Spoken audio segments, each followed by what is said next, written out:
간절히 바랍니다. 오늘 본문은 참 우리에게 두 가지 도전 중에 어떤 도전을 택하려냐 하는 말씀을 하고 있습니다. 진정한 예배자가 될 것인가, 구경꾼 혹은 방해꾼이 될 것인가. 참 하나님께 드리는 예배 앞에 부부가 갈라졌습니다. 다윗과 그의 아내 미갈이 갈라졌습니다. 다윗은 예배에 몰입했다고 하면 그의 아내 미갈은 방관자가 되었습니다. 아니, 방관자를 넘어서 조롱꾼이 되었습니다. 다윗의 인생에 있어서 정말 그가 언약궤를 예루살렘에 준비된 장소에 옮기는 일은 너무나 중대한 일이었습니다. 3개월 전에 하다가 베레스 우사의 사건으로 말미암아 결국 중단할 수밖에 없었습니다.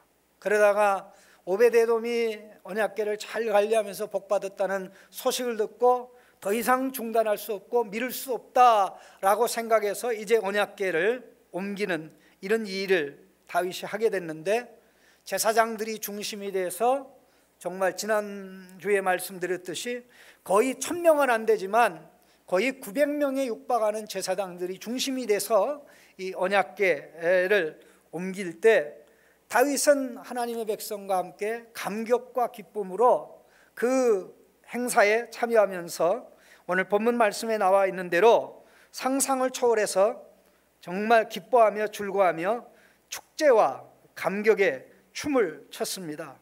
그걸 가르쳐서 14절이 말씀하기를 다윗이 여호와 앞에서 힘을 다하여 춤을 추는데 그때에 다윗이 베옷을 입었다라고 하였습니다. 보십시오. 힘을 다하여 춤을 추었다. 힘을 다하여 춤을 추었다. 그런데 다윗이 이렇게 행하는 모습을 본 여인이 하나 있었습니다. 그게 바로 사울의 딸 미갈입니다. 물론 다윗의 아내입니다. 그런데 본문에는 다윗의 아내로 나오지를 않습니다. 16절에 여호와의 궤가 다윗성으로 들어올 때 사울의 딸 미갈이 창으로 내다보다가 다윗 왕이 여호와 앞에서 춤추며 뛰놀며 춤추는 것을 보고 심중에 그를 업신여기니라.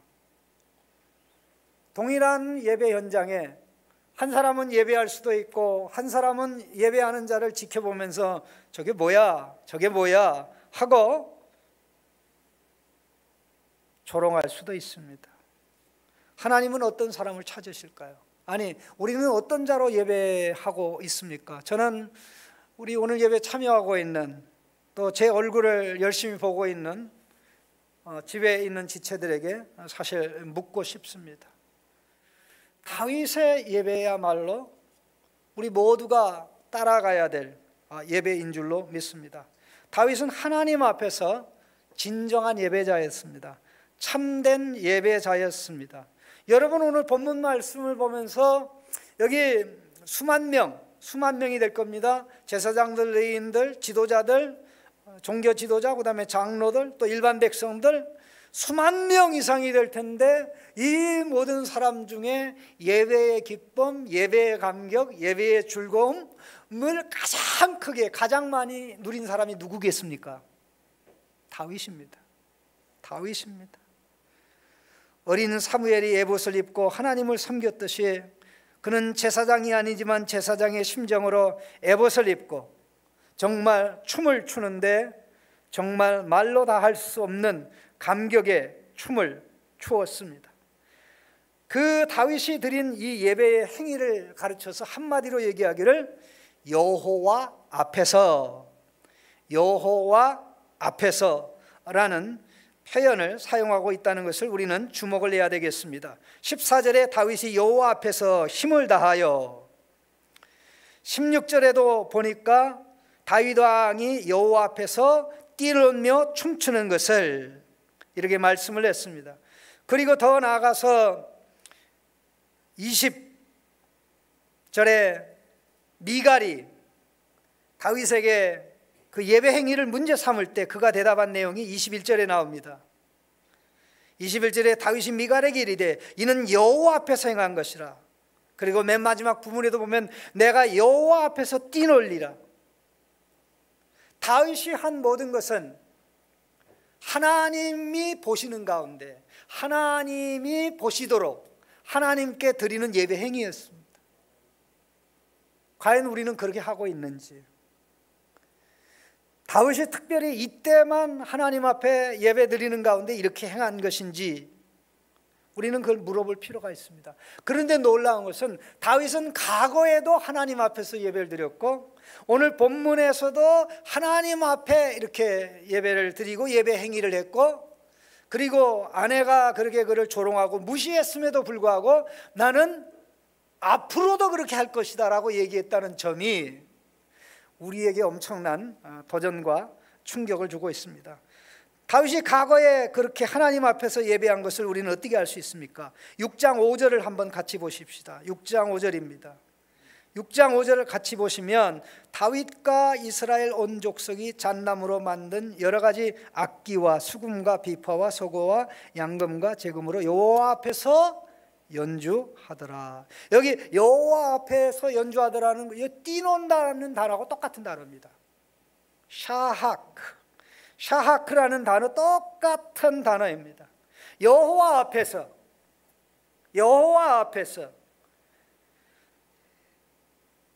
여기는 찬양이 들어가 있고 감사와 기쁨, 감격이 들어가 있고 찬양을 하면서 거기에 자기도 모르게 이 몸을 움직이면서 댄스를 하면서 거룩한, 그야말로 홀리 댄스죠. 거룩한 춤을 추면서 하나님께 예배를 올려 드렸던 것입니다.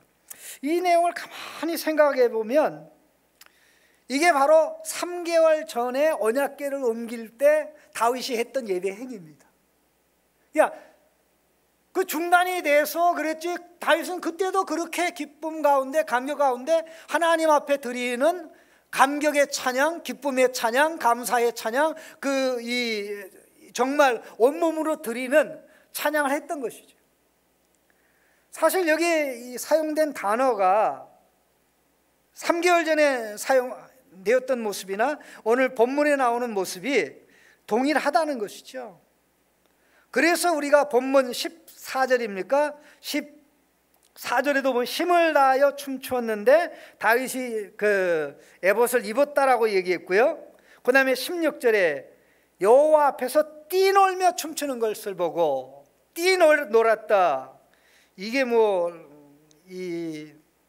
우리 한국 사람들이 좀 이게 관광버스 타고 할 때 리리리 하는 그런 게 아닙니다.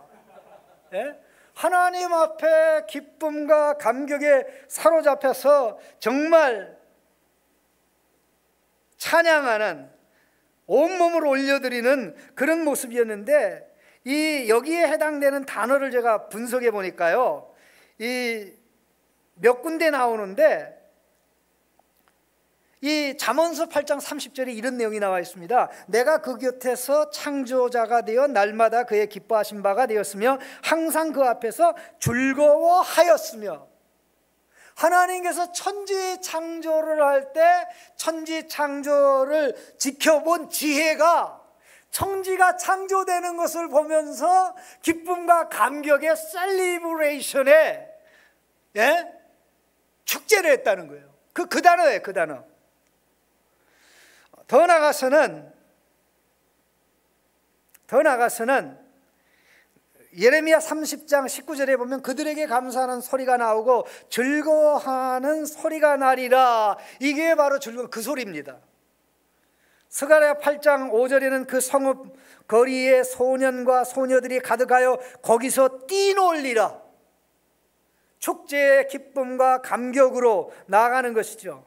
마치 이 모습은 무슨 모습이냐면, 여러분, 다윗이 골리앗을 쳐 죽이고 그 이스라엘 군대가 이 도성으로 들어올 때 여인들이 소고와 북을 치면서 정말 기뻐할 때, 그 여인들이 뛰놀며 할 때 하는 축제와 감격, 나를 받아주신 하나님, 나를 왕으로 삼아주신 하나님, 나를 이렇게 큰 고난과 연단 가운데 버리지 아니하시고 그것을 통해 마침내 나를 만들어 정말 왕으로 세우신 그 하나님을 찬양하고 경배하는, 그야말로, 그래서 제가 자주 말씀드리지, 예배는 셀리브레이션입니다.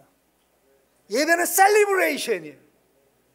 오로지 하나님이 하신 것, 하나님이 어떠한 분이시고 무엇을 하셨고, 일주일 동안 삶을 사면서 하나님이 내게 부어주시고 하나님이 내게 하시고 내가 하나님과 가졌던 관계 속에서 이 모든 것을 생각하면 예배하면서 기뻐하고 예배하면서 즐겁고 기쁜 것을 찬양으로만 할 게 아니라 몸으로도 표현하는, 바로 이런 의미에서 다윗의 예배는 하나님 앞에서 드리는 예배, 하나님이 보라고 하는 예배,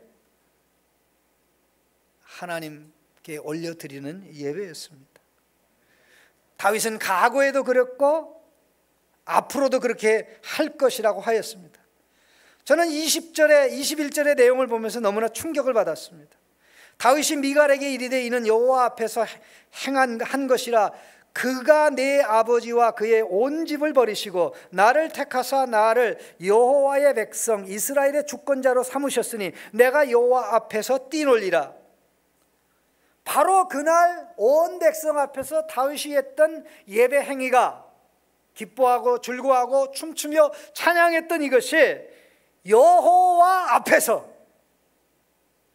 그러나 자기가 경험하지 않은 여호와가 아니라 자기가 경험한 은혜를, 하나님의 은혜를 체험했고 하나님의 사랑을 받았고 하나님의 긍휼을 입었고 하나님께서 지금까지 다윗에게 베풀어준 은혜를 생각하면 말로 다 할 수 없죠. 다윗과 사울을 구분하는 것이 하나 있습니다. 다윗은 하나님을 체험했습니다. 다윗의 삶은 하나님의 체험으로 가득 찼습니다. 목동으로 양을 돌볼 때도 하나님 체험으로 가득 찼습니다. 다윗에게 우리 하나님은 다윗의 하나님이었습니다. 하나님은 다윗의 목자였습니다. 그가 어렸을 때도 하나님을 자기 하나님으로, 목양할 때도 자기 하나님으로, 정말 음악을 연주할 때도 자기 하나님으로, 사울에게 쫓겨서 이리저리 다닐 때도 자기의 하나님으로 경험하고 체험했습니다. 그런데 놀랍게도 사울은 하나님 체험을 한 경험이 없습니다. 사울은 단 한 번도 성경에 그렇게 자기 이름이 많이 나오는 사람 중에 유일하게 하나님을 My God, 나의 하나님으로 말한 적이 없는 유일한 인물이 사울입니다. 아무리 지위가 높고 아무리 많은 사람들을 거느릴 수 있다고 할지라도 하나님을 경험하지 못한 사울이 예배를 바르게 드릴 수가 없겠죠. 과연 우리는 이런 예배자인가라고 물어보면 참 거기서 좀 거리가 멀지 않은가. 모든 걸 다 잊어버리고,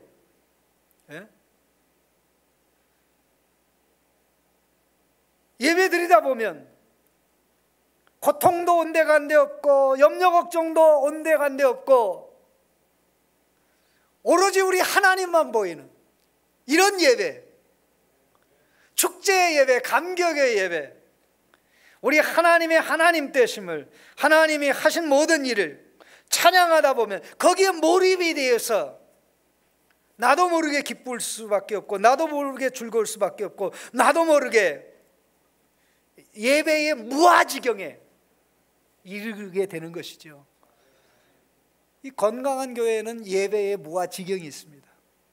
예배의 감격과 기쁨이 있습니다.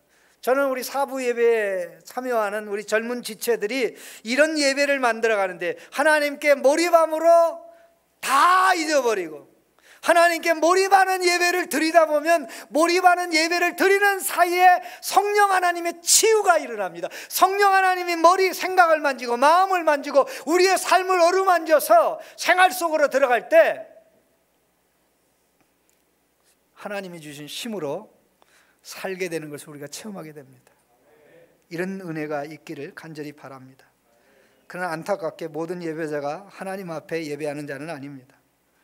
미갈이라는 여인이 있었습니다.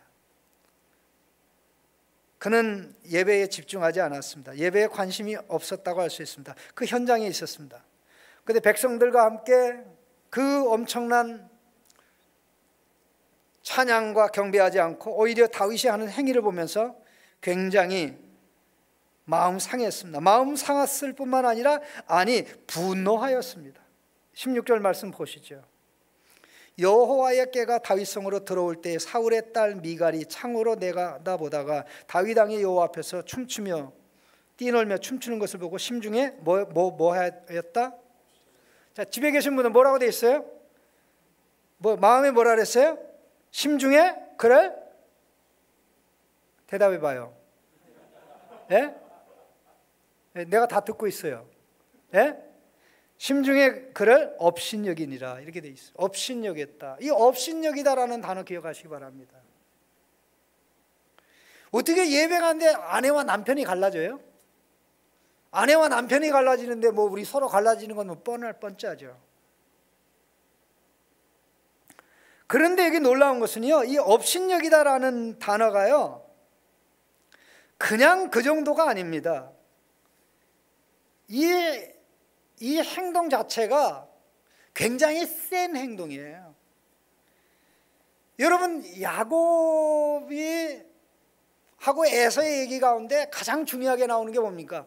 야곱이 쓴 팥죽을 에서가 사먹은 사건이죠. 그런데 그 사건의 결론이 뭔지 아세요? 결론이 이렇게 나와 있어요.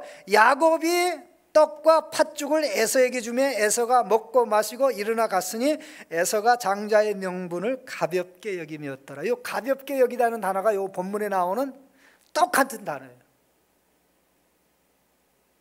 에서는 장자권을 포기함으로 하나님 나라를 포기한 자입니다.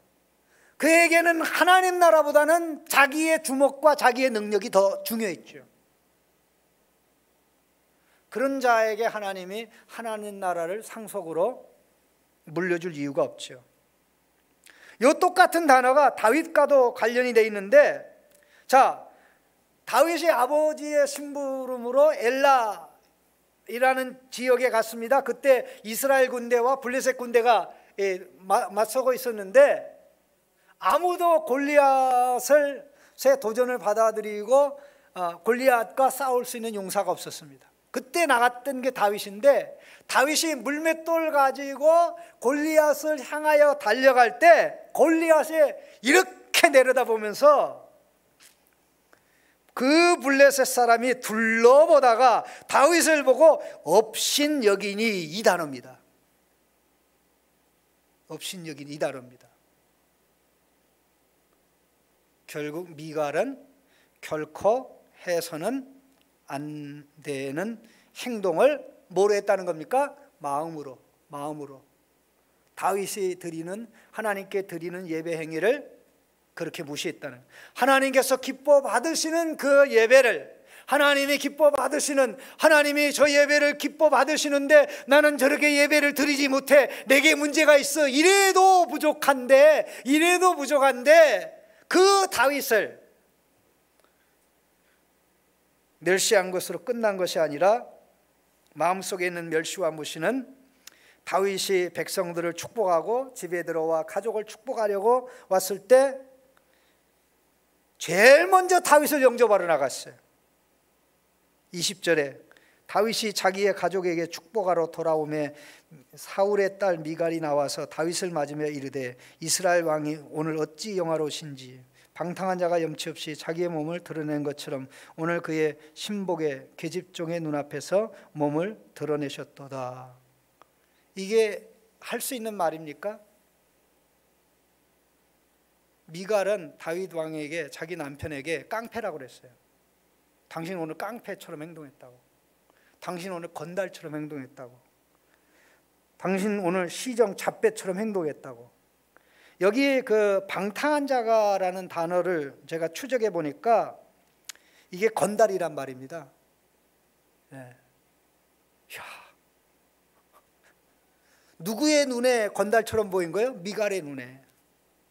미갈의 눈에 건달처럼 다윗의 행동이 보였는데 하나님의 눈에는 최고의 예배 행위, 하나님의 눈에 최고의 예배 행위로 보인 것이 미갈의 눈에는 시정잡배, 불량배, 깡패. 그래서 세번역에 보면 건달패들이 맨살을 드러내고, 공동번역에는 건달처럼 이렇게 나와 있습니다. 자, 하나님이 보는 게 중요합니까? 사람이 보는 게 중요합니까? 하나님 보는 게 중요하죠. 그럼 하나님의 시각이 중요합니까? 나의 시각이 중요합니까? 하나님의 시각이 중요하죠. 그런데 미갈은 예배를, 다윗이 드리는 예배를 하나님의 시각으로 본 게 아니라 자기의 눈으로 본 것이죠. 왜 미갈이 이렇게 됐을까요? 누가 미갈로 하여금 이런 시각으로 다윗의 예배 행위를 보게 만들었을까요?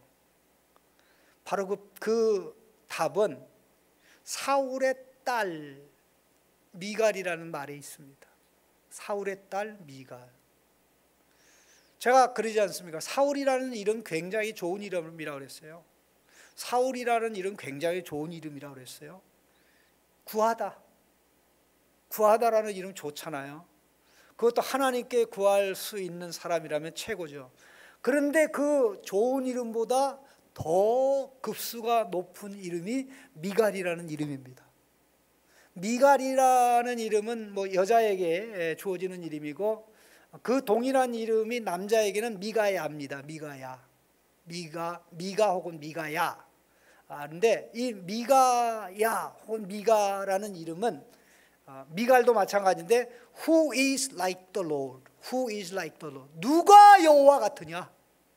누가 여호와 같으냐? 굉장한 이름이죠. 근데 이 미갈은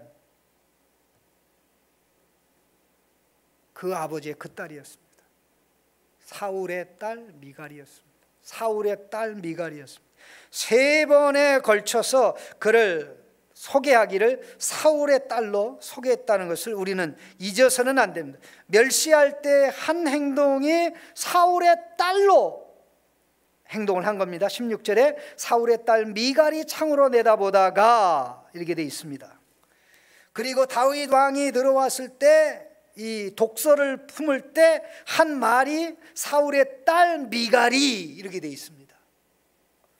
그리고 맨 마지막 23절에 말씀하기를 그러므로 사울의 딸 미갈이 죽는 날까지 그에게 자식이 없으니라. 사울은 어떤 사람이었습니까?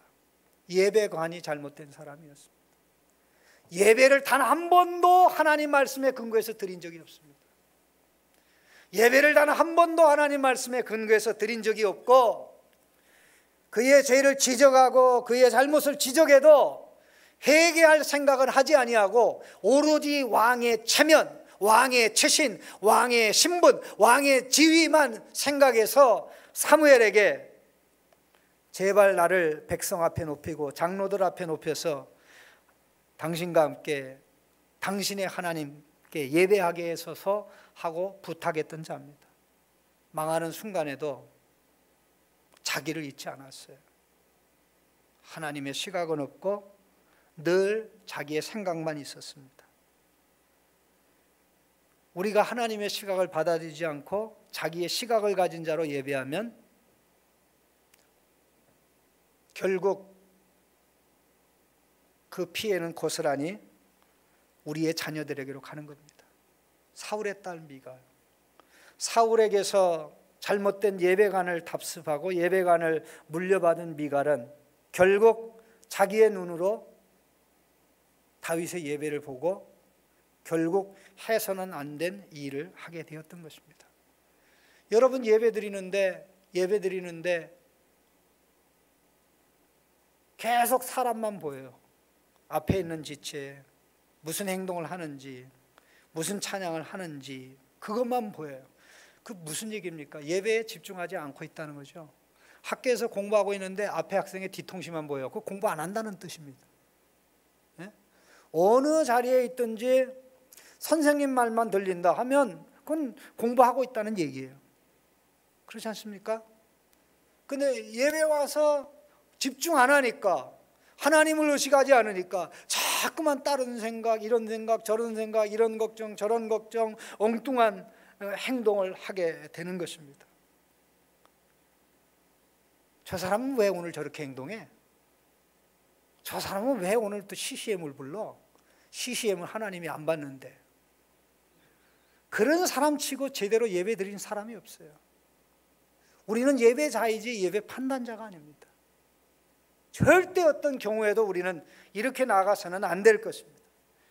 저는 우리 사부 예배가 정말 예배에 올인하는, 예배에 집중하는, 하나님 앞에서 하나님께 드리는, 그야말로 예배의 거룩한 무아지경에 빠져서 이 예배를 통해서 우리가 하나님께 올려드리는 최고의 기쁨과 감격, 또 하나님께서 또 성령으로 역사하셔서 우리에게 부어주신 은혜가 서로 만나서 정말 삶의 거룩한 에너지를 발산시켜 그 주 앞에 나와서 드리는 그 한 번의 예배가 일주일을 이끌어갈 수 있는 거룩한 동력이 되는 역사가 있기를 간절히 바랍니다.